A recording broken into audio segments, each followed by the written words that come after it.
एक घरफोडी आणि 2 चोरीचे गुन्हे उघडकीस. शहर गुन्हे शाखेची दमदार कामगिरी. सोलापूर शहरामधील चोरीचे गुन्हे उघडकीस आणण्याबाबत माननीय श्री एम राजकुमार पोलीस आयुक्त, डॉक्टर दीपाली काळे पोलीस उपायुक्त गुन्हे शाखा, राजन माने सहाय्यक पोलीस आयुक्त गुन्हे सोलापूर शहर यांनी गुन्हे शाखेकडील पोलीस अधिकारी आणि अंमलदारांना मार्गदर्शन केलं होतं.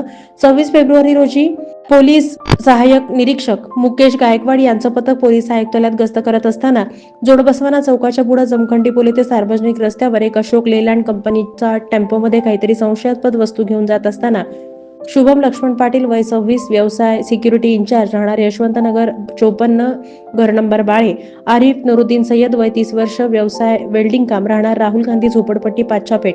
इरफान बाबू मुच्छाले वय 32 वर्ष, व्यवसाय टेम्पो ड्रायव्हर, राहणार 585 बी विडी घरकुल कुंभारी यांना ताब्यात घेऊन त्यांच्याकडे चौकशी केली असता त्यांनी MSC बँकेनं सील केलेल्या शारदा सूत मिल कुंभारी येथून सूत मिलमधील मोठ्या मशिनरी गॅस कटरच्या साहाय्यानं कट करून ते टेम्पोमध्ये भरून विक्रीकरिता सोलापूरमध्ये आल्याचं सांगण्यात आलं.